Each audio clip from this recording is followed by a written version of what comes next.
Jésus, nous te couronnons, nous te proclamons roi, présent au milieu de nous, où nous t'élevons par nos chants. Nous t'adorons, nous t'exaltons,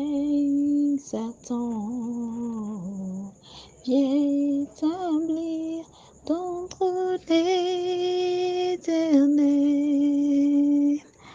Par nos louanges, nous t'invitons, viens Jésus, prends ta place de roi. Oh Jésus, Jésus, nous te couronnons. Oh, nous te proclamons roi. Présent au milieu de nous. Oh, nous t'élevons par nos chants. Oh, nous t'adorons, nous t'exaltons. Viens établir ton trône éternel. Par nos louanges, nous t'invitons. Viens Jésus, prends ta place de roi. Viens Jésus, prends ta place de roi. Oh, viens Jésus, prends ta place de roi. Oh, Yahweh, Yahweh. Viens Jésus, prends ta place de roi. Oh, alléluia. Père, trois fois saint, te disons encore merci. Merci Seigneur pour la vie que nous avons encore en ce jour. Merci pour ce beau jour, Papa. Merci pour l'opportunité encore de nous retrouver dans ta parole éternelle. Merci parce que tu nous as encore fait grâce en ce jour éternel, Jéhovah des armées. Merci éternel pour la vie de tous les leaders, de tous les membres sur cette plateforme. Merci éternel pour cette belle opportunité que tu nous donnes de nous retrouver à tes pieds chaque jour à travers cette plateforme de Bible méditée pour une vie gagnée. En ce jour éternel, je demande à ce que ton Esprit Saint vienne encore nous assister, que ta grâce se répande encore sur nous éternel et que le sang de Jésus nous marque afin que éternel, tout ce que nous avons fait de pire, tout ce que nous avons fait de mal éternel ne soit plus dans nos vies, que cela s'efface par le sang de Jésus qui a coulé à la croix au nom de Jésus. Père de gloire, viens encore prendre possession de nos cœurs, viens prendre possession de nos pensées, afin que ce que nous allons partager, éternel, ne touche pas que la chair, mais touche plutôt l'esprit qui vit dans la chair, afin que la chair aussi soit touchée au nom de Jésus. Père de gloire, nous demandons à ce que les plans de l'ennemi soient voués à l'échec, Papa. Que ces plans, Papa, pour nous détourner de ta parole soient voués à l'échec. Que ces plans éternels pour nous éloigner de toi en ce jour soient voués à l'échec au nom de Jésus. Père de gloire, nous te disons encore merci. Merci parce que tu nous as encore assistés. Merci parce que tu nous as encore déjà aidés à partager cette parole. Merci parce que tu nous as encore déjà aidés à recevoir cette parole-là dans nos cœurs, afin que nous soyons édifiés, afin que nous soyons guéris, afin que, Papa, nous comprenons que seul toi, tu peux tout dans toutes les situations, afin que nous comprenions, Seigneur, que toi seul, tu es la voie que nous pouvons prendre avant d'arriver à notre destinée. Au nom puissant de Jésus. Amen. Shalom, shalom, shalom. Bien-aimés en Christ, soyez abondamment bénis en ce jour. Nous sommes le samedi 19 février 2022 et je suis la sœur Sonia. Je vais partager avec la sœur Claudine le chapitre de 1 Thessaloniciens, du verset 1 au verset 18. Amen. Alors, à notre question du jour, nous allons répondre: quelle importante leçon nous révèle notre chapitre du jour? Amen. Alors, nous allons d'abord prendre notre verset à partir du verset 2. Amen. Vous savez en effet quels préceptes nous avons donnés de la part du Seigneur Jésus. Ce que Dieu veut, c'est votre sanctification. C'est que vous vous absteniez de l'impudicité. C'est que chacun de vous sache posséder son corps dans la sainteté et l'honnêteté, sans vous livrer à une convoitise passionnée, comme font les païens qui ne connaissent pas Dieu. C'est que personne n'use envers son frère de fraude et de cupidité dans les affaires, parce que le Seigneur tire vengeance de toutes ces choses, comme nous vous l'avons déjà dit et attesté. Car Dieu ne nous a pas appelés à l'impureté, mais à la sanctification. Celui donc qui rejette ces préceptes ne rejette pas un homme, mais Dieu qui vous a aussi donné son Saint-Esprit. Son Saint-Esprit. Amen. Donc c'est du verset 2 au verset 8. Alors, quelle importante leçon nous pouvons tirer par là, bien-aimés? Nous devons demeurer saints parce que nous avons été sanctifiés par Christ. Le sang de Jésus a coulé à la croix pour nous donner la sanctification. Parce que nous étions impurs et maintenant nous sommes arrivés à la pureté. Nous ne pouvons pas devenir purs si le sang de Jésus n'avait pas coulé à la croix. C'est parce que son sang a coulé à la croix que nous avons reçu la sanctification. Alors désormais, Dieu nous voit à travers Christ.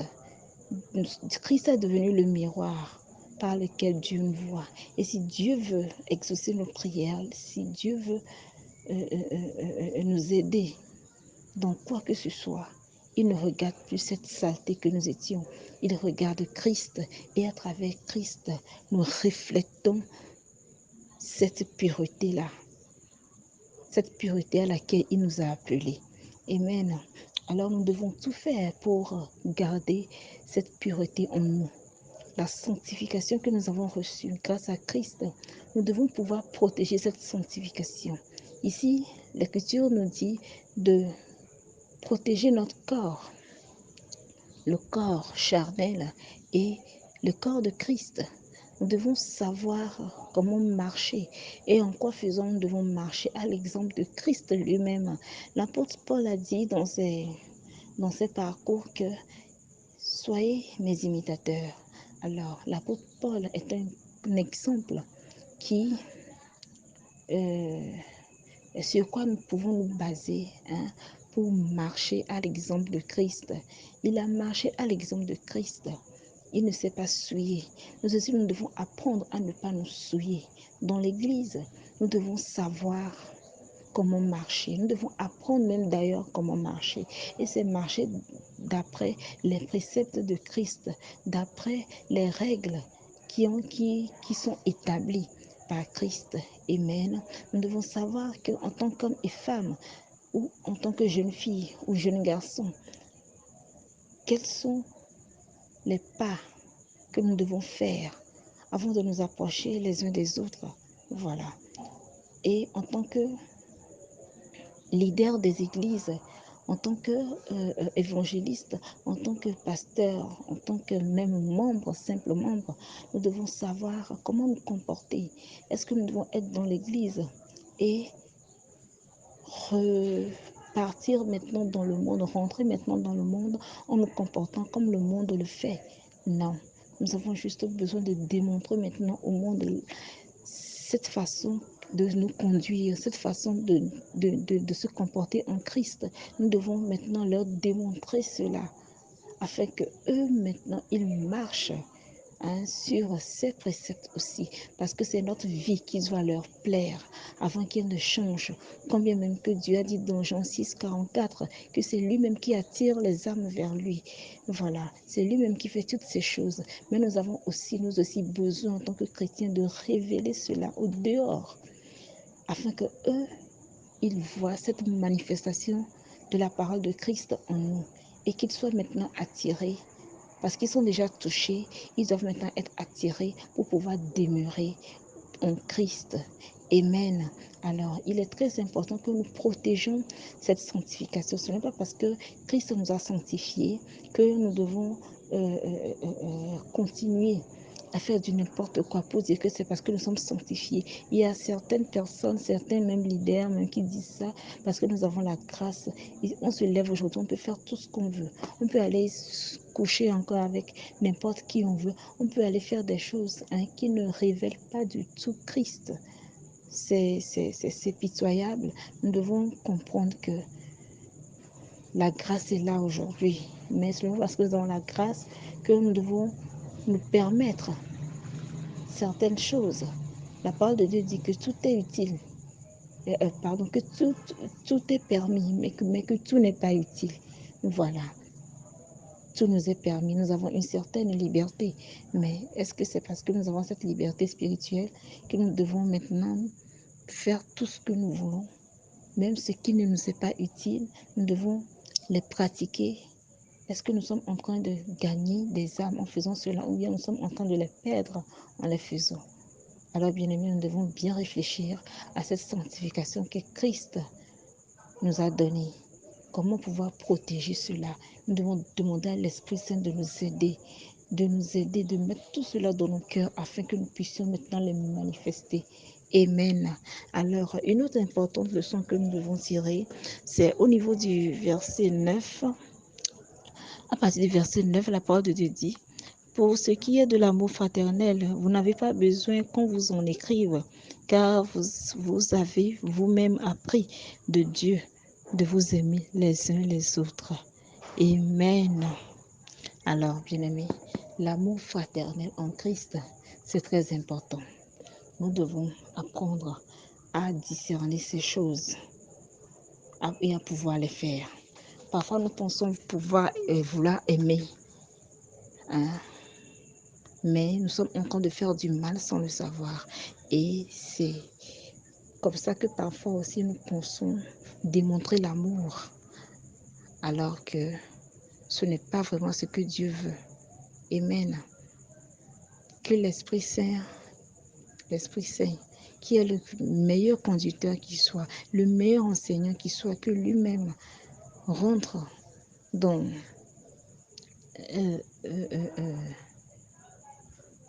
ce que nous sommes. Que l'Esprit Saint rentre dans cette église-là que nous sommes, afin de pouvoir nous enseigner toutes ces choses et qu'on puisse les manifester. L'amour fraternel est très important. Christ a dit: je vous donne un commandement nouveau. Aimez-vous les uns les autres comme je vous ai aimés. Voilà. Comment est-ce que Christ nous a aimés? Il n'a pas cherché ses propres intérêts, il a cherché les intérêts de l'autre. Alors quand il a cherché les intérêts de l'autre, il a reçu ce qui doit même lui revenir. C'est ce qu'il a reçu. Alors si nous voulons vraiment gagner auprès de Dieu cette couronne-là, nous devons d'abord chercher l'intérêt de l'autre. Nous devons comprendre comment mourir pour l'autre. Ce n'est pas seulement aller mourir jusqu'à rentrer dans la tombe, mais quand même prendre les préoccupations de mon frère, essayer de l'aider dans ses préoccupations-là, dans ses problèmes. Voilà. Être présent par un conseil, financièrement, moralement. Nous pouvons apporter beaucoup de choses dans la vie de quelqu'un. C'est très important. Seulement que cela ne doit pas être un abus de la part de l'autre envers nous. Nous devons pouvoir discerner cela. Si l'autre veut abuser parce que nous pouvons donner, nous pouvons faire du n'importe quoi, parce que Christ nous le demande tout simplement. Nous devons pouvoir discerner cet esprit et l'éloigner très loin de nous. Mais être présent dans la vie de quelqu'un quand ta personne-là a vraiment besoin d'aide. Ne serait-ce qu'un seul geste que tu as pu faire à cette personne-là doit savoir que tu as un cœur de Dieu, que tu as l'amour de Christ en toi. Tu n'as pas besoin de lui faire beaucoup de choses avant que la personne-là ne reconnaisse en toi que tu as l'amour de Christ. Non. Le fait que tu assistes cette personne-là mentalement, financièrement, c'est déjà quelque chose devant Dieu. Amen. Alors nous devons apprendre à chercher l'intérêt de l'autre comme Christ l'a fait pour pouvoir plaire maintenant à Dieu. Amen. Bien-aimés, donc c'est la fin de notre partage d'aujourd'hui. Je rappelle que vous venez d'écouter la voix de la sœur Sonia et avec la sœur Claudine, nous vous avons édifié sous la conduite de l'Esprit Saint le livre de 1 Thessaloniciens chapitre 4 du verset 1 au verset 18. Que l'amour de Dieu nous remplisse afin que nous sachions marcher et afin que notre vie plaise au monde et quand notre vie plaît maintenant au monde, ceux qui sont déjà touchés selon l'écriture de Jean 6 verset 44, sache maintenant demeurer en Christ à travers nous qui sommes touchés avant eux. Amen. Soyez abondamment bénis. Shalom, shalom, shalom.